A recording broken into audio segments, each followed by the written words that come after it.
नमस्कार।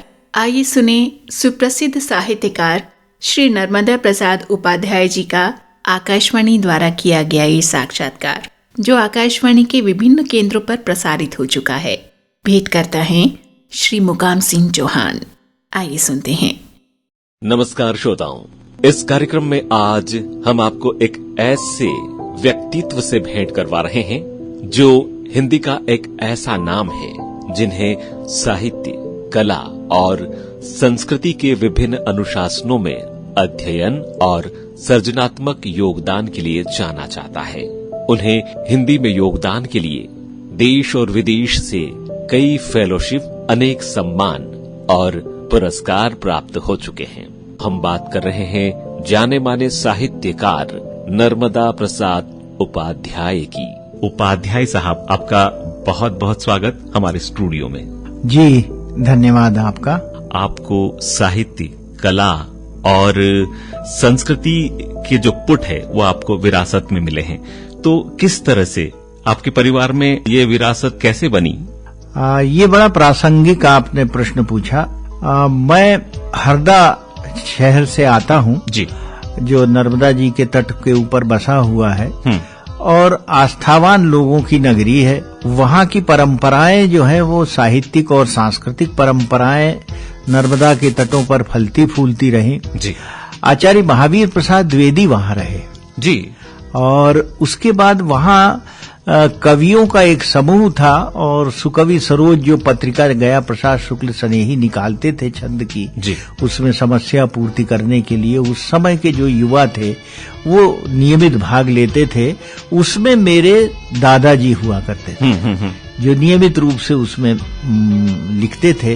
ब्रज में भी लिखते थे, हिंदी में लिखते थे। वो तो 12 भाषाओं के विद्वान थे जी। उर्दू के भी बड़े अच्छे शायर थे, पंडित श्यामलाल उपाध्याय जी, श्याम जी। तो बचपन से ही मुझको वातावरण ऐसा मिला कि वो जो है वो मुझको सिखाते थे छंद में कितनी मात्राएं होना चाहिए, गुरु और लघु क्या होना चाहिए। इसकी जानकारी मैं जब 6वीं 7वीं में था तभी उन्होंने मुझको दे दी थी। तो इसलिए जी लिखने पढ़ने का वातावरण मेरे घर में था। मेरे पिताजी जो थे वो शिक्षक थे, मेरी दादी जो थी वो भी स्वतंत्रता संग्राम में भाग भी लेती थी और उनका खुद का भी अच्छा अध्ययन था। तो वो संस्कार जो विरासत है मेरे को बचपन से मिली। और फिर उसके बाद मेरे जो गुरु थे वहाँ हरदा में पढ़ाने वाले, उन्होंने भी जो है इन संस्कारों को पुष्पित और पल्लवित करने में बड़ा योगदान दिया। फिर मैं भोपाल आया जब पोस्ट ग्रेजुएशन करने, एमए करने इतिहास में जी। तो वहाँ थे मेरे प्रोफेसर एस.एच. जाफरी, जिनको भारतीय लघु चित्रों की बड़ी अच्छी समझ थी जी। तो लिखना पढ़ना तो मेरा आरंभ से वहाँ हरदा से ही हो गया था। और माणिक वर्मा वहीं थे, खंडवा से आ गए थे, अजात शत्रु वहीं थे, मदन मोहन जोशी वहीं के हैं, वो तो मेरे रिश्ते में ही होते थे जी।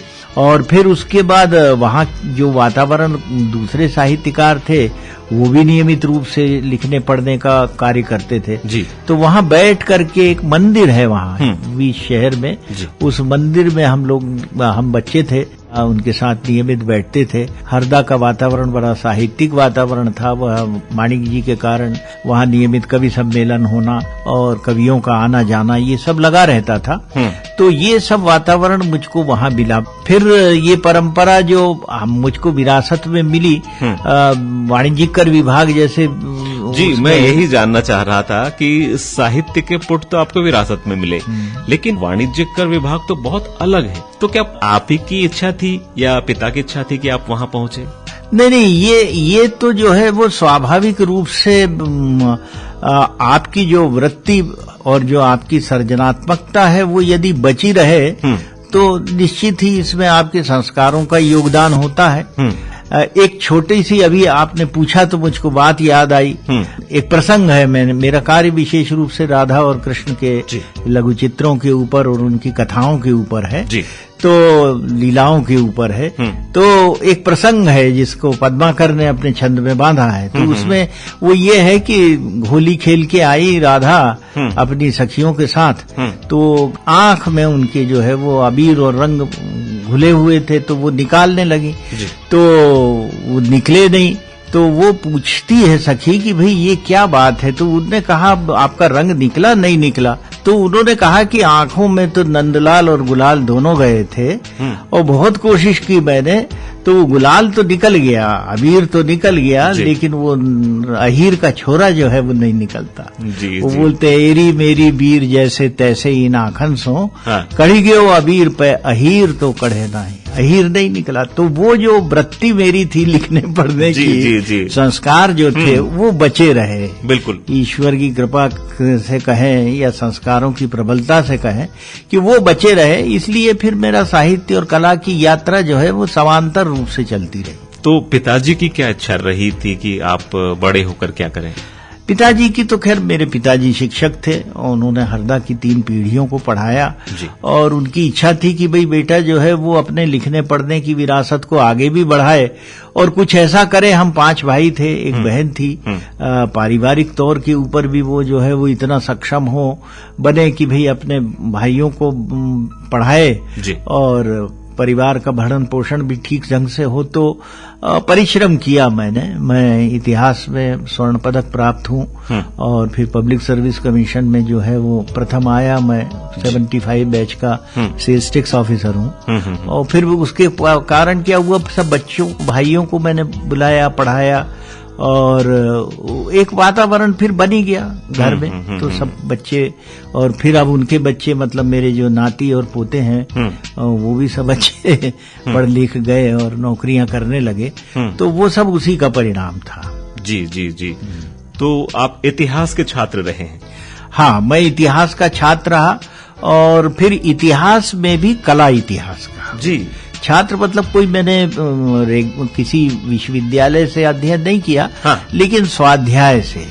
जैसे राय कृष्णदास जी के संपर्क में मैं आया, उनसे तो खैर एक बार उनके दर्शन ही किए, लेकिन उनके पुत्र जो थे राय आनंद कृष्ण, उन्होंने बड़ा स्नेह, पुत्रवत स्नेह दिया। और फिर एक अंतरानुशासिक व्यक्तित्व हैं अपने, जिनकी जन्मशती वर्ष चल रहा है, आचार्य विद्यानिवास मिश्र, बिल्कुल पद्म भूषण, उनका बड़ा आशीर्वाद और स्नेह रहा। वो मेरे परिवार की मुखियाई की तरह रहे। तो कैसे संपर्क हुआ आचार्य विद्यानिवास मिश्र साहब से? उनसे संपर्क ऐसे हुआ कि लिखना पढ़ना तो खैर मेरा होता था, लेकिन मैं डॉक्टर आनंद कुमार स्वामी हमारे यहाँ एक बहुत बड़े कला इतिहासकार हुए, उनको भारतीय कला ऋषि कहा जाता है। वो थे तो भारत के नहीं, उनकी माँ जो थी वो ब्रिटिशर थी, पिताजी जो थे वो श्रीलंका के थे और वो खुद भूगर्भ शास्त्री थे, उन्होंने कला नहीं पढ़ी थी। लेकिन वो भारत आए और उन्होंने भारत के ललित कला ही नहीं, हमारे दर्शन के प्रत्येक अनुशासन के ऊपर काम किया। तो मैं उनके ऊपर लिखता था, तो मेरा एक लेख नवनीत में पंडित जी ने पढ़ा। तब फिर वो जब यहाँ आए तो उन्होंने मुझको बुलवाया और उसके बाद फिर कभी। तो वो उम्र कितनी रही होगी? मैं तो था तब 23-24 साल का, मतलब ज्यादा उम्र मेरी थी नहीं तभी भेंट हुई। मतलब मेरा संपर्क उनसे जो है वो तो उसी वैसे रहा। बाद में फिर जो है वो प्रत्यक्ष संपर्क हो गया, तो फिर तो वो एक तरह से मेरे परिवार के मुखिया ही हो गए। और उनके साथ फिर मैंने बहुत काम किया। जब वो नवभारत टाइम्स के प्रधान संपादक रहे, उन्होंने बहुत लिखवाया और फिर मैंने रामायण, महाभारत और गीत गोविंदम की कला परंपराओं के ऊपर उनके साथ काम किया। जी जी, पंडित जी के। तो बहुत सारी स्मृतियां इस वक्त आपके मन में आ रही होगी आचार्य विद्यानिवास मिश्र को लेकर। तो ऐसी कुछ विशेष बातें जो आप हमसे साझा करना चाहते हैं, जिन्हें कम लोग जानते हैं? बहुत, उनके साथ तो निरंतर ही रहे तो बहुत सारी स्मृतियां हैं, बहुत सारे संस्मरण हैं।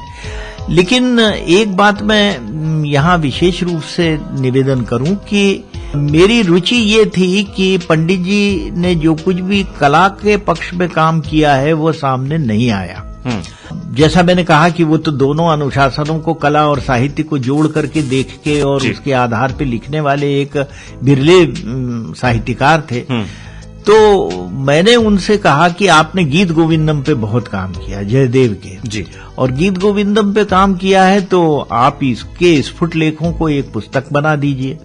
तो टालते रहे, बोले किसी कारण से ये वो। फिर एक बार ओंकारेश्वर जब मैं उनको दर्शन कराने ले गया जी, तब मैंने फिर उनसे कहा, मैंने कहा पंडित जी आप करिए उसको। तो बोले कि अब तुमने यहाँ मुझसे संकल्प दिलवा दिया है तो गंगा तो जो है वो पावनता की नदी है, लेकिन नर्मदा साधना की नदी है। तो जी। ये साधना की नदी पे तुमने यदि संकल्प दिलवाया हाँ। तो अब मैं तुम्हारे घर पे ही बैठ के वो लिखूंगा। क्या बात है। तो वो गीत गोविंदम की जो पुस्तक थी, उन्होंने राधा माधव रंग रंगी उसका शीर्षक है जी। और डॉक्टर कपिला वात्स्यायन ने उसकी अच्छी बहुत सुंदर भूमिका लिखी है। पंडित जी ने उसका पूरी कमेंट्री की है, उसकी समीक्षा भी की है और उसके पूरे कला पक्ष पे और जयदेव की जीवनी जो है वो मैंने लिखी है उस पुस्तक पे। वो पुस्तक बहुत लोकप्रिय हुई और उस पुस्तक में सबसे विशेष बात यह है कि उन्हें हाथ से नहीं लिखा उसमें जी। हम रिकॉर्ड करते थे, उनको टेप चला देते थे और रात्रि को मेरी पत्नी और मैं हम दोनों बैठ के हाँ उसको जो है वो हाथ से लिखते थे। दूसरे दिन उसको वो सुधार देते थे, फिर मैं स्टेनो को टाइप करने देता था और वहां से फिर वो टाइप होके सीधे भारतीय ज्ञानपीठ हम रजिस्ट्री कर देते थे। वो पुस्तक जो है वो 1 महीने के अंदर निकल गई जी। हाँ, और अभी बेस्ट सेलर में आती है वो जी, जी, सबसे ज्यादा बिकती, बहुत अच्छी पुस्तक है वो जी। आचार्य हजारी प्रसाद द्विवेदी साहब का भी सानिध्य आपको प्राप्त हुआ, वो कैसे हुआ? सानिध्य तो नहीं, एक बार की मतलब उनका आशीर्वाद मिला यूं कहूं। मैं जब बीए का छात्र था तो अच्छा। कालिदास समारोह में वाद विवाद प्रतियोगिता होती थी, अंतर विश्वविद्यालय वाद विवाद प्रतियोगिता। तो उसमें मैं उज्जैन गया, उन्होंने सुना मेरा, उसके निर्णायक थे आचार्य हजारी प्रसाद द्विवेदी, डॉक्टर शिवमंगल सिंह सुमन और भगवत शरण उपाध्याय वाद विवाद प्रतियोगिता के। तो उन्होंने मुझको फिर बुलाया बाद में और सिर पे हाथ रखा, बोले बेटा तुम बहुत अच्छा बोले और तुम्हारे उच्चारण बहुत अच्छे हैं, तो तुम हिंदी के विद्यार्थी। मैंने कहा पंडित जी मैं न तो हिंदी का विद्यार्थी हूँ न संस्कृत का, मैं तो अंग्रेजी साहित्य का विद्यार्थी हूँ। तो बड़े प्रसन्न हुए, उन्होंने खूब आशीर्वाद दिया मुझको। तो हजारी प्रसाद जी से फिर उसके बाद मेरी भेंट नहीं हुई जी। एक बार का उनका आशीर्वाद मिला, वो धरोहर का है जी। तो ललित निबंध जो आपका मुख्य विषय रहा है, तो उसके प्रेरणादायी व्यक्तित्व कौन है आपके, अगर हम पूछें? निस्संदेह विद्यानिवास मिश्र और आचार्य हजारी प्रसाद द्विवेदी जी। हाँ, हजारी प्रसाद जी के ही निबंध जो है ललित निबंध, उन्होंने मुझको बहुत प्रेरित किया। और फिर विद्यानिवास जी के संपर्क में आने के बाद बनारस कला भवन में मैं जब कभी भी बनारस जाता था तो वो जो है उनके साथ बनारस कला भवन जाना होता ही था और उसके संबंध में लंबा विमर्श होता था, बातचीत होती थी। तो वो परंपरा जो है वो मुझको मिली थी विद्यानिवास जी से। तो ललित निबंध में मैंने फिर एक सोचा कि भी एक ही विषय के बारे में विभिन्न प्रकार से उसका प्रस्तुतिकरण करना अलग बात है, लेकिन उस विषय को किसी दूसरे संदर्भ से जोड़ना, किसी दूसरे अनुशासन से जोड़ना एक नई बात है जी। तो इसलिए जो साहित्य है उसके कला से कैसे संबंध है, उसके ललित कला के विभिन्न अनुशासनों से कैसे संबंध है, साहित्य जो है वो इतिहास से कैसे जुड़ता है, शिल्प से कैसे जुड़ता है, चित्रांकन से कैसे जुड़ता है जी, जी। ये हमारी ज्ञान परंपरा की सबसे बड़ी विशेषता है कि हमारे जितने बुजुर्ग हुए, पुरखे हुए, वो अंतर संवादी थे। वो एक विधा से दूसरी विधा में, एक बात से दूसरी बात में। और विद्यानिवास जी तो ये कहते थे कि भाई हमारी संस्कृति का ताना बाना ऐसा है कि अंतरावलंबन के ऊपर आधारित है, बिना एक दूसरे के हमारा काम चलता ही नहीं जी, जी। तो बिना एक दूसरे के यदि काम नहीं चलेगा तो उसके लिए जो है वो फिर आपको अंतर संवाद करना पड़ेगा। बिल्कुल। आज हम छोड़ देते हैं हमारे जनजातीय भाइयों को जी, उनकी बड़ी समृद्ध परंपरा। बिल्कुल। और जैसा मैं आपको बता भी रहा था कि जैसे वो आज भी कोई भी हमारे यहाँ जो 6 जनजातियां हैं उनमें अनिवार्य रूप से उनके सौंदर्य का आधार ही गुदना है। बिल्कुल। और ये वो गुदना है जिसका मालविकाग्नि मित्र में जो है वो कालिदास वर्णन करते हैं जी। और उसकी पुरानी परंपरा, उन लोगों ने उसको सजीव बना रखा है, जीवित बना रखा है जी। तो ये सारी चीजें जो हैं, इनको मैंने साहित्य से जोड़ के ललित निबंध लिखा जी। और दूसरा ये कि उसमें कहीं भाषा का जो है वो केवल चमत्कार ना हो, शाब्दिक चमत्कार ना हो। वो ललित निबंध का अर्थ ये है कि जो मनुष्यता को लालित करे जी, जो मनुष्यता को आगे बढ़ाए, उसको आगे की दिशा दे, उस दृष्टि से जो है वो मैंने एक अंतर संवादी प्रयोग अपने निबंधों में किया है। जी, तो ललित निबंध आपने बहुत सारे लिखे हैं, लेकिन अगर हम आपसे जानना चाहें कि उनकी संख्या कितनी होगी? वो तो बहुत है, मतलब मेरे 17 संग्रह हैं ललित निबंधों के। वो कला से जुड़े हुए हैं, प्रकृति से जुड़े हुए हैं, इतिहास से जुड़े हुए हैं, अपने समय के जो संस्कार हैं उनसे जुड़े हुए हैं, जो सरोकार हैं उनसे जुड़े हुए हैं। शायद ही हमारे आधुनिक संवाद उसका कोई ऐसा पक्ष हो जो उससे नहीं जुड़ा हुआ हो। और निसंदेह उसमें जो व्यंग की हमारी परंपरा थी, जहां का मैं रहने वाला हूं वहीं के हरिशंकर परसाई भी थे पास के गांव। जी, राजा शत्रु भी थे, हरिशंकर परसाई भी थे, उज्जैन के शरद जोशी भी थे। तो वो उन लोगों ने जो सामाजिक सरोकारों के बारे में बात की, उसने भी मुझको प्रभावित किया। ललित निबंध की मेरी एक दृष्टि वो भी है। जी, ललित कला के साथ साथ में चित्रांकन और लघु और भित्ति चित्रों पर आपने बहुत काम किया। हाँ, तो कहाँ भ्रमण किया और किसे भ्रमण तो खैर मैंने पूरे भारतवर्ष में ही किया। और सौभाग्य से मतलब मुझे पत्नी जो है वो ऐसी मिली कि वो मेरी ही रुचि की हैं और मेरी पूरी लाइब्रेरी वही देखती हैं। तो पत्नी का ही जिक्र आया कि पत्नी से कैसी भेंट हुई और शादी किस तरह से हुई? आप जानते हैं मेरी विवाह के ही 50 वर्ष होने वाले अगले वर्ष। तो उस जमाने में आज से 50 वर्ष पहले तो लड़कियों को देखना बहुत बड़ी बात होती थी। जी, बिल्कुल। तो मैं तो यहीं पढ़ता था और मेरे पिताजी का पत्र आया कि भाई मेरे को एक अच्छी कन्या देखने के लिए मिली है, मैं 101% पक्ष में हूं कि ये विवाह होना चाहिए। अब तुम चाहते हो कि बच्ची देखे तो तुम चले जाओ। तो मैंने कहा जब आप 101% कह रहे हैं तो मेरे देखने का क्या औचित्य है? तो वो तो उसकी कोई ऐसी पूर्व पृष्ठभूमि थी नहीं, माता पिता की मर्जी से जो है विवाह हुआ। ये एक सौभाग्य का विषय है कि वो पत्नी ऐसी मिली जिन्होंने आपको की रुचि में जो है वो सम्मिलित हुई। मेरी पूरी लाइब्रेरी वही देखती है। और हम लोग भित्ति चित्रों का जो आपने जिक्र किया, तो हम पूरे भारत में घूमे और विशेष रूप से मध्य प्रदेश की मालवा और बुंदेलखंड अंचल के एक एक गांव में, एक एक मंदिर में, एक एक घर में जहां भी भित्ति चित्र हमको ऐतिहासिक भित्ति चित्र मिले, उनका दस्तावेजीकरण किया है। अच्छा। तो 2 पुस्तकें तो मेरी मध्य प्रदेश के संस्कृति विभाग ने निकाली हैं, मालवा और बुंदेलखंड की। ग्वालियर और चंबल अंचल की भी मेरी पुस्तक तैयार है। उसके बाद फिर मैं महाकौशल और दूसरे क्षेत्र जो हैं उनके भी भित्ति चित्रों का करूंगा। लघु चित्रों का जहां तक प्रश्न है, हमारे जहां ये जो लघु चित्र जिसको मिनिएचर पेंटिंग कहते हैं, ये भी हमारे साहित्य के अंग है। गीत गोविंदम की अष्टपदी या रामायण की चौपाई ऊपर मिलेगी, या केशव की रसिक प्रिया या कवि प्रिया आपका दोहा मिलेगा ऊपर, और नीचे जो है उसके आधार पे चित्र बना हुआ मिलेगा। तो वो पुराने हमारे जो पुरखे चित्रकार थे वो तो साहित्य और कला दोनों को जोड़ के देखते थे। बिहारी के दोहे पे चित्र बने हुए हैं, केशव के ग्रंथों पे, रसिक प्रिया पे, कवि प्रिया पे, सूरदास के दोहों पे। ये हमारे अध्येताओं के दृष्टिपथ से छूटे हुए हैं। ये मैं बार बार बात करता हूँ कि भाई ये जो है ये तो बच्चों को बताना चाहिए, उनको मालूम होना चाहिए। हजारों की संख्या में ये लघु चित्र हैं और ये हमारे विदेश के संग्रहालयों में, राष्ट्रीय संग्रहालय में 18,000 चित्र हैं। जी। सचित्र पोथियां हैं, लेकिन इनका हमारे यहाँ अध्ययन करना नहीं हो पा रहा है। ये होना चाहिए ताकि लोगों को, बच्चों को मालूम हो कि भाई ये दोहा जो है ये कैसे दृश्य जो है वो चित्र में कैसे परिवर्तित होता है, शब्द की स्याही जो है वो रंग और रेखा में कैसे बदल के परिवर्तित होके चित्र बन जाती है, शब्द कब दृश्य हो जाते हैं, दृश्य कब चित्र बन जाता है। ये जो प्रक्रिया है, इस प्रक्रिया का अध्ययन हमारे यहाँ नहीं हुआ, जबकि हमारी ज्ञान परंपरा की आत्मा है ये। जी। तो भारतीय ज्ञान परंपरा की ये झलक क्या विश्व भर में भी है? विश्व भर में है। एक उदाहरण दूं मैं आपको, पेरिस में मैं काफी रहा।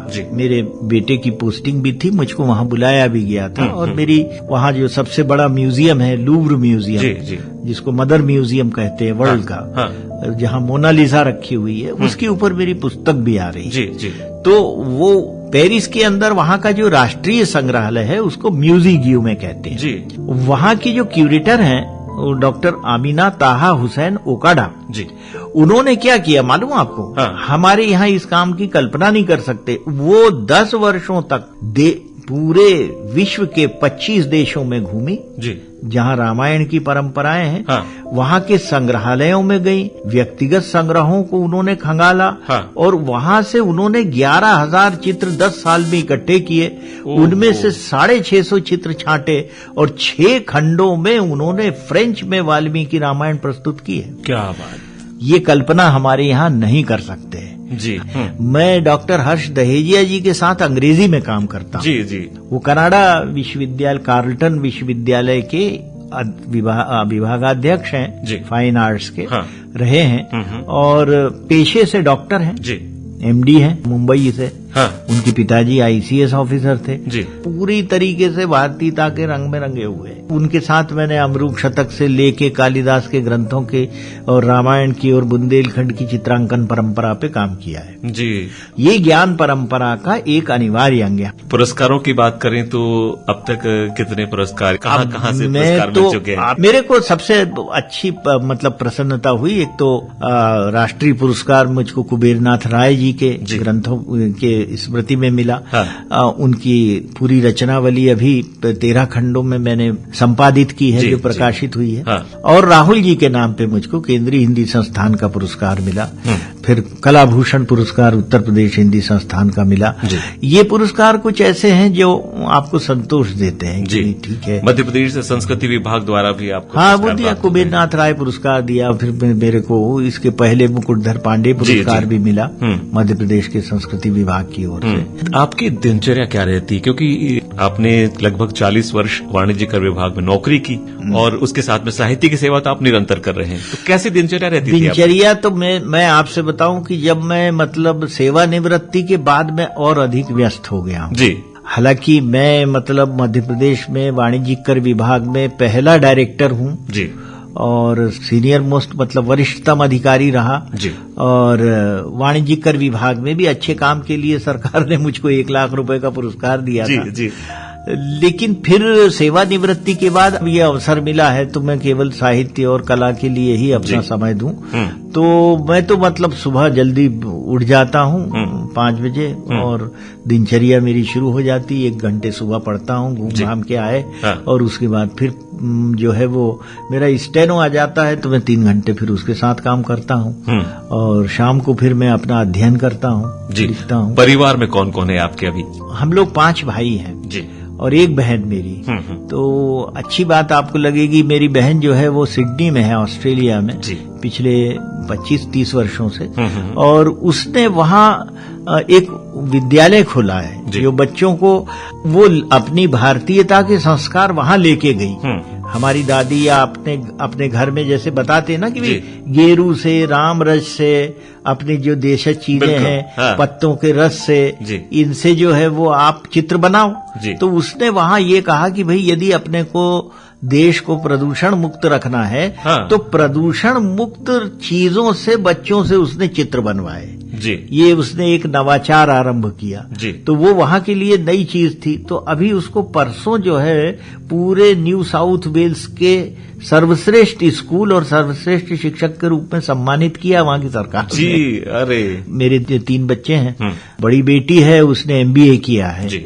और वो अभी सियोल में है, साउथ कोरिया में। जी। मेरे दामाद जो है वो वाइस प्रेसिडेंट है, वो एक मल्टीनेशनल कंपनी में। हाँ। उससे छोटी एक बच्ची है, वो मुंबई में है। हाँ। और वो देश में GST की पहली PhD है। ओहो, क्या बात है। ये GST जब लगा तो लगने की जब प्रक्रिया चल रही थी तब उसने इस विषय को चुना और मेरे अनुभव का लाभ। एक तरह से यूं कहें कि वाणिज्यिक कर विभाग का जो संस्कार है वो बेटी हाँ, में वो जरूर बेटी में आया। और वो फिर वहाँ एडवाइजर भी विशेषज्ञ रही वो वहाँ अहमदाबाद में एक फर्म भी बनाई उसने। हाँ। मेरा बेटा है एक, हाँ। वो 2016 बैच का IFS ऑफिसर है। ओह जी।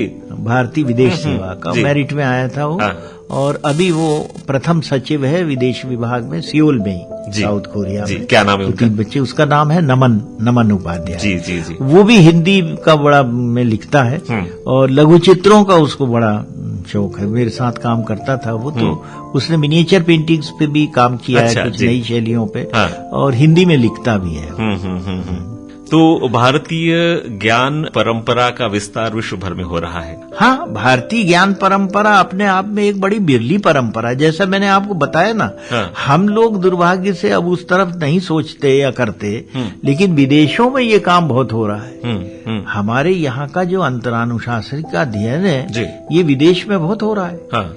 और वहाँ लोग देखते हैं कि भाई ये साहित्य से इन्होंने, यहाँ के कलाकारों ने इस कला को जोड़ा कैसे। जी।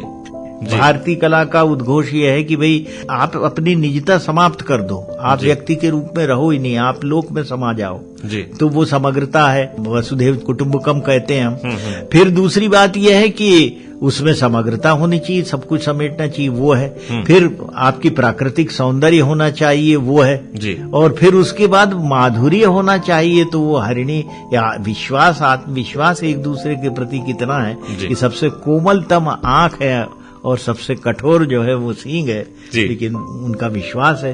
तो ये सब भारतीय कला के तत्व कालिदास के उसमें है, और इसके आधार पे चित्र बने जिनकी मैं बार बार बात करता हूँ। हमको उसका अध्ययन जो है वो करना चाहिए। एक परंपरा आपके यहाँ है, आपके यहाँ जो है वो आपके भगवान भी बिना समग्रता के नहीं पहचाने जाते। बिल्कुल।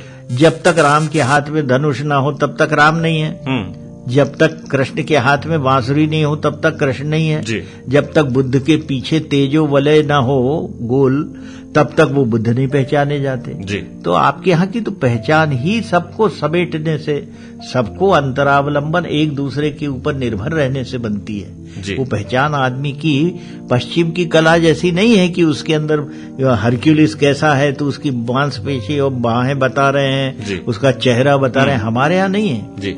आपके यहाँ तो जो है वो देह के बलिष्ठ होने पे नहीं, देह के सुसंहत होने के ऊपर वाले। जी, चूंकि बहुत सारे विषय हैं और आपसे चर्चा करना तो हम लोगों के लिए कई दिन लगेंगे आपके संपूर्ण व्यक्तित्व को समझना, लेकिन अब समय की मर्यादा कह रही है कि आज के इस अंक से यही विराम ले, इस आशा और विश्वास के साथ कि साहित्य और संस्कृति के अंतर संबंधों पर हम आपसे आगे भी चर्चा करते रहेंगे। अब मैं मुकाम सिंह चौहान अनुमति चाहूंगा।